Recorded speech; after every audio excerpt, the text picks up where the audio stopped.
what life was really like in the world's first cities. Hey everyone, welcome back to Bedtime Historian Sleepy.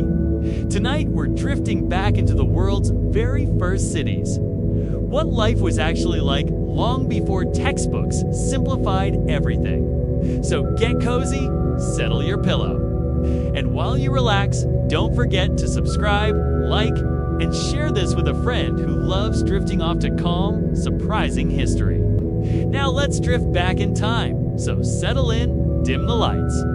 Tuck yourself into whatever blanket situation you're currently negotiating with, and give yourself permission to let the day dissolve into something soft and simple. Because tonight, we're wandering slowly through the world's first cities, not the romanticized versions, with gleaming temples and noble citizens strolling about with perfectly clean sandals, not the movie set cities where someone dramatically holds up a torch and no one coughs from the ebb. Smoke, and definitely not the school textbook version with a single paragraph labeled ancient. Civilizations squeezed awkwardly between the Stone Age and a chapter called something. Like the birth of iron and social problems, not tonight. We're drifting into the real lives of the people who built humanity's first urban experiments. Long before skyscrapers, traffic lights, taxes, or that one neighbor who insists on vacuuming at 7 a.m., we're talking about Mesopotamian chant, Egypt the Indus Valley Old, China and a handful of surprisingly sophisticated places that most people never hear about unless they take an archaeology class or accidentally wander into the documentary section of a streaming service at 2 a.m. But before we drift into the dust and dawn of ancient cities, let's create the little bedtime bubble we always do. Take a slow breath in and out. Let your shoulders soften. Allow your mind to become just hazy enough that every historical detail feels like it's floating gently, wrapped in warm linen. Because tonight, we're stepping quietly into the first cities humans ever made. Places that were brilliant, chaotic, deeply unsanitary, occasionally ridiculous, and above all human. Let's begin a world before civilization, or before anyone argued about it. If you go back, it's 12,000 years. You won't find cities, you'll find small villages, nomadic bands, hunting groups, farming, communities just beginning to argue about whose goat was eating whose. Barley, people were settling, down planting crops, domesticating animals, inventing pottery, and occasionally yelling at the sky. Because farming is frustrating and the rain never shows up when. Invited. Human life at this stage was simple. And also not simple at all. But there were no cities yet. No walls, no palaces, no marketplaces. No city councils full of people arguing over irrigation budgets. Then something changed, slowly. Softly, over generations, villages grew. People gathered, communities intertwined, trade expanded. Surpluses appeared, specialists emerged, potters, weavers, storytellers, people who claimed to talk to gods professionally, and that one farmer who decided to become a full-time brewer because barley was meant to be enjoyed. And eventually, cities happened, not accidentally, but not deliberately either. More like a very long, very messy group project, the kind where everyone has different ideas. And no one wrote down the original plan. Let's drift into the earliest of these places, Mesopotamia, where cities grew out of mud and ambition. Mesopotamia. Modern-day Iraq tends to show up in textbooks as the cradle of civilization, which sounds peaceful and cozy, until you remember that cradles are often full of crying and chaos. And yes, the earliest cities were exactly that. Cradles of innovation and cradles of problems. The land between the Tigris and Euphrates rivers was fertile. crops flourished, settlements grew, and then, around 3500 to 3300 BCE, something remarkable happened. People built URUK, not a village, not a town, a city, with thousands of people, monumental, temples, city walls, workshops, street, networks, and enough bureaucracy to make any modern office. Worker faint in recognition. Life in Uruk was a mixture of incredible innovation, constant construction, social stratification, questionable sanitation, and more clay tablets than anyone strictly needed. But what did daily life actually feel like? Let's drift into a morning in the world's first major city, a morning in Uruk mud markets. And mild chaos, imagine waking up in a small mud brick house with a flat roof. The air smells faintly of baked clay, dust, and your neighbor's bread ovens. Warming up for the day, there are no windows with glass, just openings that let in morning light, maybe. A bit of wind, maybe also your neighbor's curious goat. You stretch, you stand, you immediately step in something questionable. Because sanitation is not yet a perfected science. Outside, the city wakes up, donkeys bray. Mournfully, children shout. Merchants argue about grain prices even. Though the sun has barely risen, priests walk toward the ziggurat, looking very official, despite clearly not being awake yet. Water carriers begin their work. Fishermen haul nets. Potters start their wheels. Scribes sharpen their reed styluses. Muttering about clay rationing policies, life is busy, life is loud, life is kind of impressive.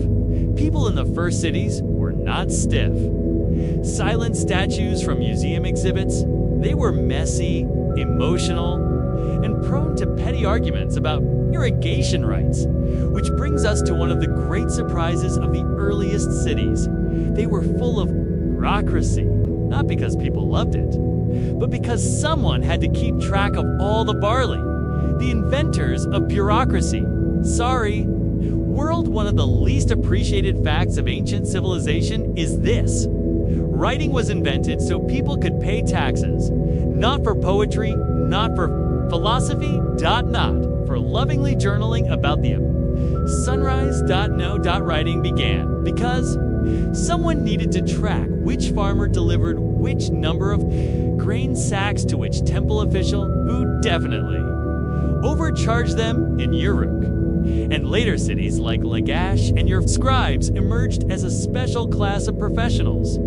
They sat with clay tablets, pressed wedge-shaped marks cuneiform into them, recorded everything from wheat, goats, beer labor quotas, temple donations, sheep that mysteriously went missing, and occasionally complaints disguised as inventory lists few things are more human than inventing, writing, and immediately using it to complain about work. But bureaucracy wasn't the strangest part of early cities. The strangest part was the royals, because the first kings were odd, not always in a dangerous way, often in a this person should not be in charge of anything sharp way. Let's drift over to them. The first kings, priests, warriors, and men with questionable titles in early Mesopotamian cities. Rulers were called Luga, literally big man, which is hilariously straightforward. These kings were often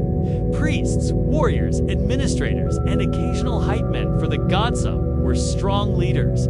Some were ceremonial. Some were, frankly, glorified paper pushers with better hats. But nearly all of them had one thing in common.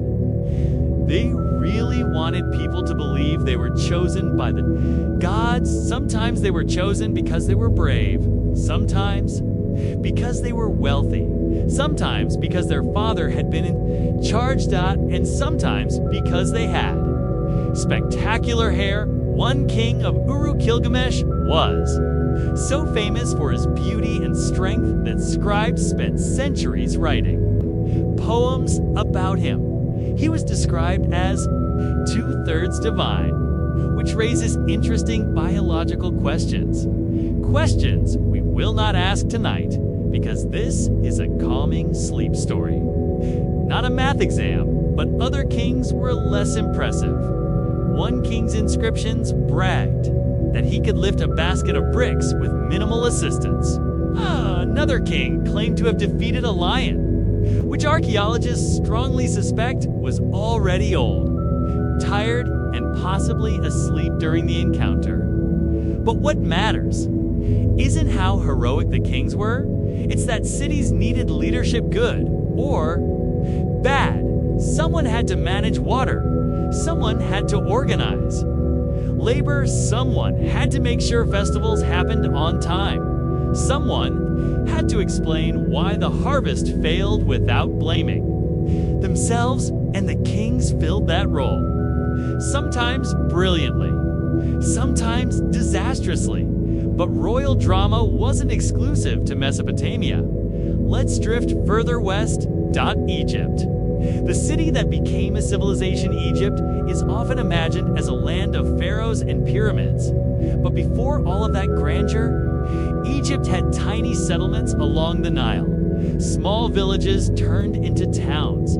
Towns grew into early cities like Hierakonpolis and Abydos. Life there was organized around the Nile's rhythm. Flood, plant, harvest, flood, plant, harvest. This predictable cycle shaped Egyptian cities into places of stability, where Mesopotamia had chaos and constant reinvention. Egypt had a comforting cyclical order, but that does not mean their rulers were normal. Pharaohs were the original divine. Kings, living gods, absolute rulers.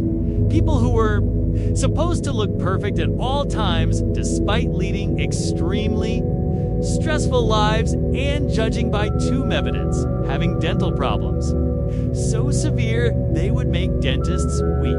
But let's drift into a small Egyptian city. Mourning artists carve stone bowls. Weavers hum as they work linen. And a scribe sits under a reed awning recording grain counts while discreetly judging everyone. And that's where we'll rest tonight, wrapped in the quiet truths of the world's first cities, here on Bedtime Historian Sleepy. If this peaceful journey helped you unwind, remember to subscribe, like, comment, and share it with someone who enjoys drifting off to gentle, fascinating history. Sleep well, and I'll see you in the next soft adventure. What did prisoners on Roman warships really experience? Tonight, we're drifting back to the ancient Mediterranean. So if the lights are low, your blankets are tucked in, and you've exhaled whatever little bit of tension was still hanging around in your shoulders. Perfect, because the world we're visiting wasn't particularly relaxing, but we can be.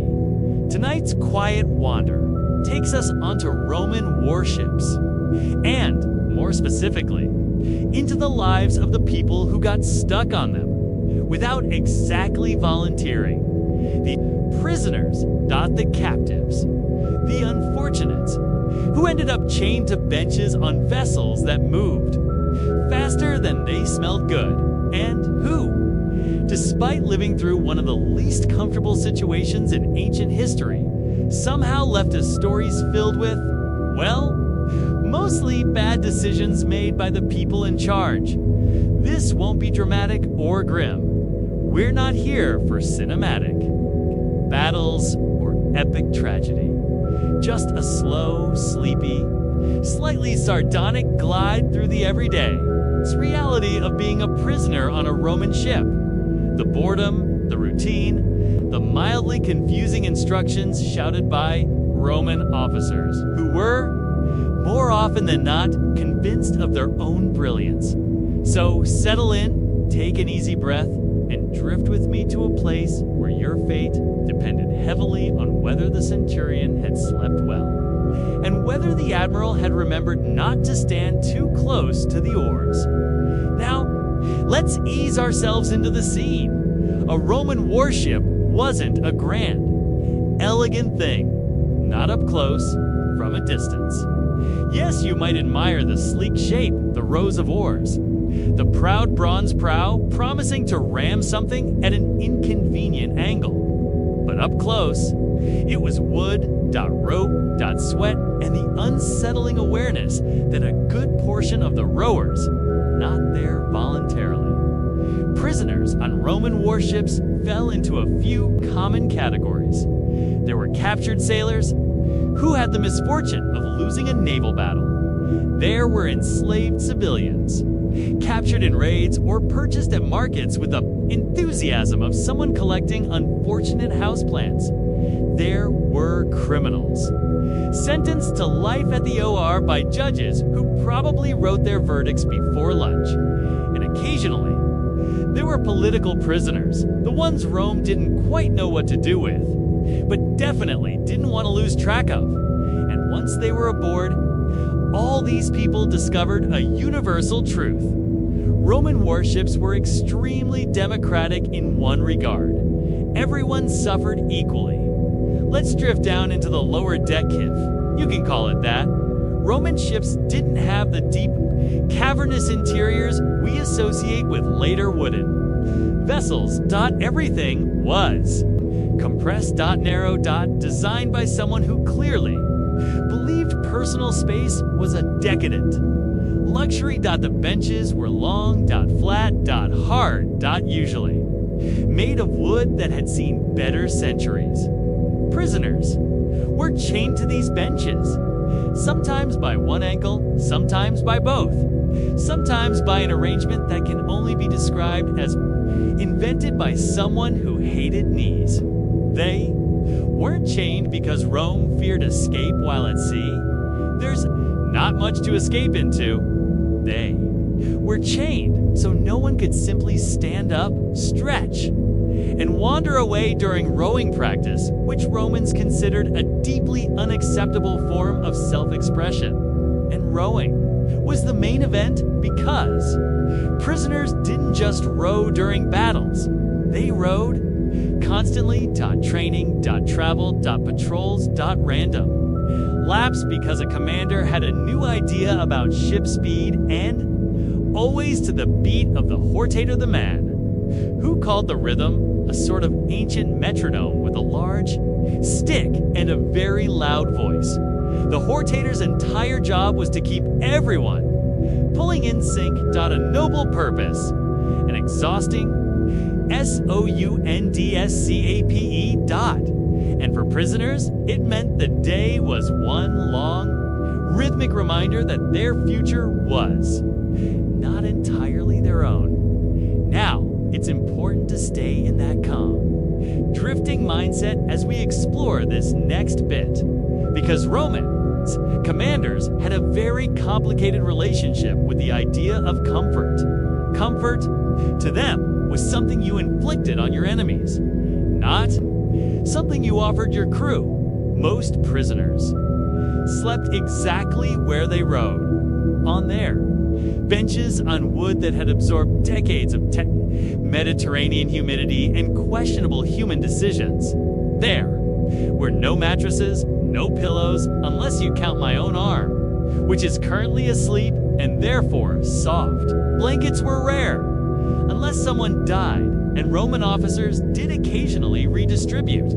Belongings. Meals were predictable. Water, bread. Sometimes porridge. Occasionally olives. Always a sense that one should not expect culinary miracles from a ship whose main aesthetic was utilitarian suffering. Food wasn't meant to be delicious. Or varied, or even satisfying. It was meant to keep you alive. And able to row. And in that sense, it succeeded beautifully. But let's drift gently into something more interesting. Prisoners weren't always treated the same. Some were considered valuable skilled sailors, experienced rowers, or people with useful navigational knowledge.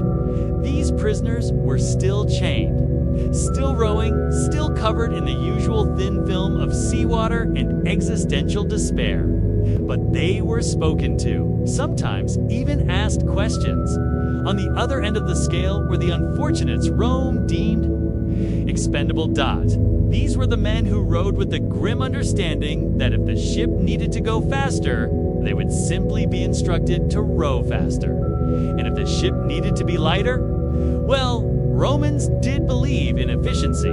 Still, even here, the mood remained mostly dull, repetitive, and predictable. Prisoners rarely had dramatic escape attempts or mutinies. They rarely staged uprisings or took over ships, mostly because the conditions sucked the energy out of you faster than any rebellion could stir it up, and because Roman Marines, armed, bored, and standing around with nothing better to do were usually stationed aboard, watching rowers with the same level of vigilance. One reserves for unsupervised toddlers. There's another quiet reality of life on a Roman warship. The smell will keep this gentle. We're not here to distress anyone, just to acknowledge that ancient ships were aromatic. Environments.salt.sweat.old. Fish, new fish, rope tar, wet. Wood, and this occasional scent of someone who, understandably, had reached the point where personal hygiene simply wasn't a priority. Any more Romans tried. They really did. They scrubbed decks with sand. They rinsed with seawater. They aired the ship whenever possible. But a warship full of chained rowers wasn't going to smell like a rose garden. Not even if Nero personally ordered it, and prisoners lived with that day in, day out until their noses, like everything else, simply surrendered. Now, let's drift to one of the more unexpected aspects of prisoner life: the near constant noise. Roman ships were loud, the crash of waves, the slap of oars hitting water, the shout of officers who had never once in their lives considered using an indoor voice, the rhythmic beat of the hortator, the creaking of wood that sounded exactly like a ship, contemplating its life choices, and prisoners, chained at their benches, experienced all of it. But noise becomes background eventually, predictable, almost soothing. In a strange way, the regularity of the rowing rhythm, the steady crash of water, the murmured conversations of rowers who were forbidden to speak loudly, but not forbidden to speak at all. Life settled into a routine that was monotonous, but survivable. And for many prisoners, surviving was the goal.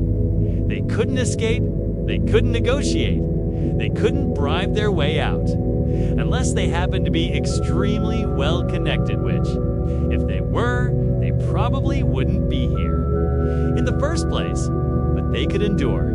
Humans are remarkably good at endurance when the alternative is fall overboard and hope the gods like you. Today, one of the gentler, more surprising aspects of prisoner life was the occasional presence of entertainment, not for prisoners specifically, but they were there, listening, watching, sometimes pretending not to enjoy it. Roman sailors sang. They told stories. They carved little shapes into the wood. They recited poems they barely remembered. Some mocked their commanders.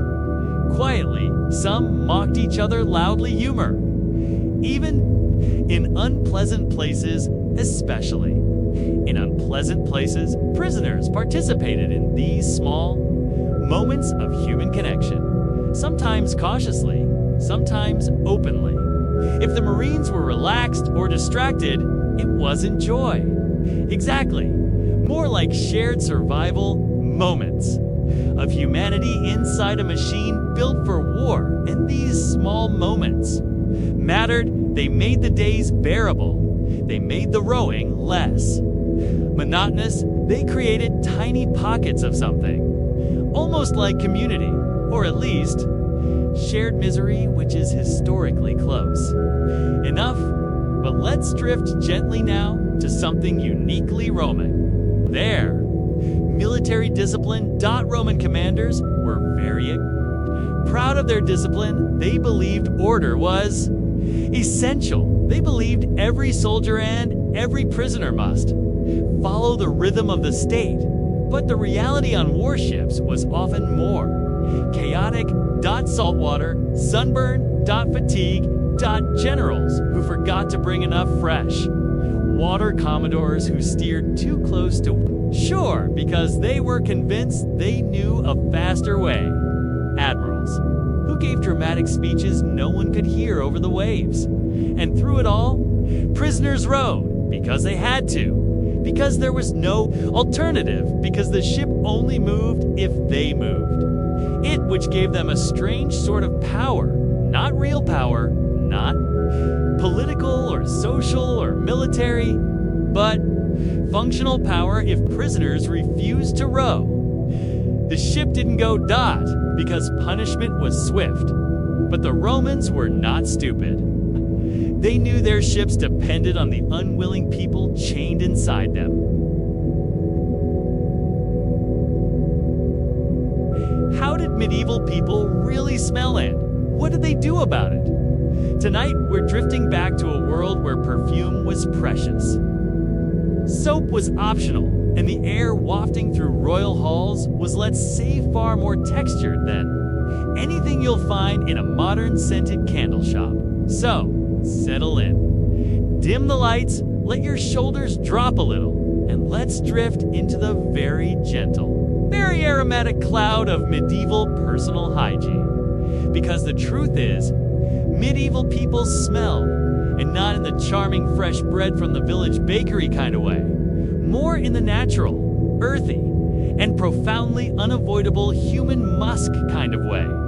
But that doesn't mean they weren't trying. In fact, they tried quite a bit. Just not always in ways that made things better. Let's start soft. Let's start with the idea of bathing. You might imagine medieval people as never touching water except to drink it, and sometimes not even that. But the reality is a little gentler. Baths did exist. People did wash just rarely in the ways we'd hope for. Take the upper class kings queens dukes, who own slightly more horses than teeth. These people bathe, sometimes even weekly, which, or the Middle Ages, practically qualifies as enthusiastically hygienic. Royal bath chambers were elaborate. Warm water, rose petals, herbs, sprinkled in because someone had decided lavender was medicinal, spiritual, and probably capable of fixing whatever emotional crisis the king was having that week. Servants poured heated water into large wooden tubs lined with cloth. The rich sat inside, soaking and sighing dramatically, while attendants pretended not to look bored. And yet after all that, after most, medieval royals never used soap because they didn't trust it. It was considered harsh, little too cleansing, possibly sinful. Instead, they preferred scented oils that moisturized, oils that softened, oils that trapped every microscopic particle of sweat, dirt, and general medieval existence against the body in a luxurious, perfumed seal. So yes, medieval royals smelled nicer, but not cleaner. Let's drift a little deeper into the haze. Now, peasants, let's be honest, they smelled They smelled a lot, and it wasn't their fault. Water was cold, soap was expensive, work was sweaty, clothes dried slowly, and personal hygiene, much like divine intervention, was something people hoped for without expecting miracles. The average medieval laborer washed their face and hands daily, but full-body baths were rare, maybe monthly, maybe seasonal. Maybe whenever someone fell into a river and decided, while they were there, they might as well rinse off. Their scent would have been practical, a blend of wool, smoke, damp earth, and the faint suggestion of livestock. Somewhere between ancient barn and unexpectedly warm bread loaf. Not pleasant, exactly, but familiar. Let's drift upward again to nobility, because they really tried. They powdered themselves. They perfumed themselves. They stuffed herbs into their clothing like human sachets. Queens especially took fragrance. Seriously, not because it made them smell good, but because they believed it protected them. From disease, this was the era of miasma theory, where doctors confidently explained that bad air causes bad things, which meant smelling nice was basically the medieval equivalent of carrying a hazmat suit. Cinnamon, protective, rosemary. Defensive, cloves. Fantastic for warding off plague and possibly unwanted relatives. And so, noble women drifted through halls, trailing scents so strong you could probably smell them from the neighboring kingdom. But underneath the lavender, myrrh, rosewater, and expensive musk, there was still the unmistakable base note of human being who lives in a time before deodorant existed, soft, but present. Let's float now into one of my favorite medieval hygiene tragedies. Laundry, because laundry in the Middle Ages was a dramatic event. Clothes were valuable, fabric was precious, and washing garments too often would wear them out. Faster so naturally, everyone agreed the optimal solution was simply not two undergarments were washed. Sometimes overgarments were rarely washed. Wool was rarely washed. Heavy dresses were almost never washed, and brocade gowns, velvet cloaks, and anything with embroidery, not washed at all. Instead, they were refreshed, which meant airing them out, brushing them with herbs, rubbing them with scented cloth, hoping God would handle the rest. If a medieval nobleman walked past you, he wouldn't necessarily smell bad, but he would smell layered, a bouquet of sweat trapped in expensive fabrics, seasoned lightly with dried flowers, like a Renaissance potpourri bowl that's been politely ignored for a decade now. Let's drift over to hair care, because medieval people loved hair.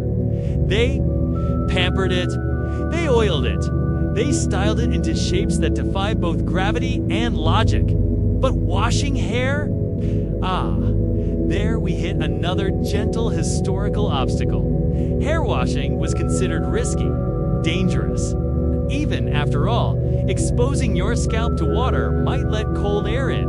And cold air, according to physicians of the era, was basically the leading cause of everything unpleasant that could happen to the human body. So hair was washed, occasionally, maybe monthly, and maintained daily with combing, braiding, pert, oil, spouter, sand, shear. Determined optimism, many people shaved their hairlines to make their foreheads look larger, which was fashionable. This added another interesting scent dimension. Not bad, just. Exposed, the result was a lot of medieval hair that looked lustrous from a distant scene, slightly greasy up close, with a texture that suggests it's been moisturized by someone who means well but does not read instructions. Let's float to the topic of dentistry. Don't worry, we're keeping it soft, medieval. People brushed their teeth, sort of. They used rough cloths, twigs, pastes made of crushed herbs, and occasionally powders that would definitely be banned by modern dentists. But sugar was expensive, and limited, which means many people had surprisingly decent teeth well into adulthood. The breath, different story. Think of it as a gentle blend of onions, ale, salted meat, and medieval air quality, enhanced occasionally with mint leaves to make it socially bearable.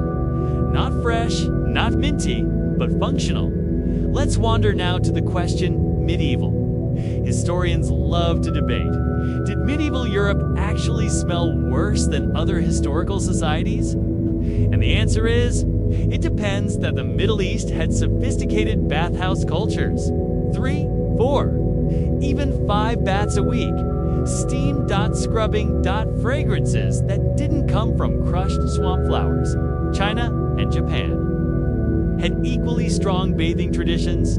Communal, regular, clean. Meanwhile, in Northern Europe, people looked at warm water and thought, that seems suspiciously enjoyable. Better avoid it. The church, naturally, did not help. Several clerics argued that frequent bathing encouraged vanity and, occasionally, lust. And as we all know, medieval spiritual authorities were deeply suspicious of anything that made people feel good. So yes, Europe was among the smellier regions, but even there, cities varied. Paris? Infamously fragrant in the worst way. London? Aromatically intense on hot days. Florence? Terrible thanks to better sewage though. The Arno River certainly did not smell like roses. Smells varied, but they were normal, expected, much like rain. Or taxes or kings making terrible decisions. Medieval people didn't live in a cloud of constant disgust.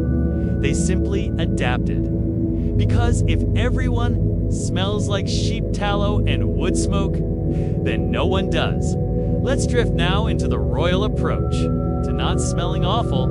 Because if there's one thing aristocracy excels at, it's pretending a problem doesn't exist and calling that a solution. Royal courts relied heavily on incensescented. Clove spermatozoa sewn into sleeves and sweet bags tucked into gowns. Many nobles carried little balls filled with spices and dried flowers, which they would raise to their noses whenever something mildly offensive floated by, which, in medieval cities, was often. Kings also sat in rooms lined with fresh rushes, which absorbed filth, hid crumbs, concealed things we won't talk about here, and released gentle herb scents into the air. Of course, the rushes were changed only a few times a year, so by the end, they likely smelled less like fresh forest morning and more like surprise compost heap. But the symbolism was nice. Now let's drift into one last corner of medieval scent culture. Public perception. People back then were not oblivious. They knew some people smelled. They judged others for it. They wrote complaints. They mocked individuals in poems for having armpits like Satan's kitchen. Wealthy people often described peasants as smelling like earth. Peasants described nobles as smelling like perfumed lies, which is poetic and also probably accurate. Everyone had an opinion. Everyone had a nose. Everyone noticed. But smell was part of life, an unavoidable companion. A reminder that humans are animals. The world is unpredictable, and showers have not yet been invented. And quietly faint, too clean, too sharp, too artificial. They wouldn't recognize this world, we wouldn't recognize theirs. People lived. They laughed, they worked, they hoped, they found comfort where they could. They believed hygiene was less about soap, but more about balance. And that's where we'll let tonight's journey rest.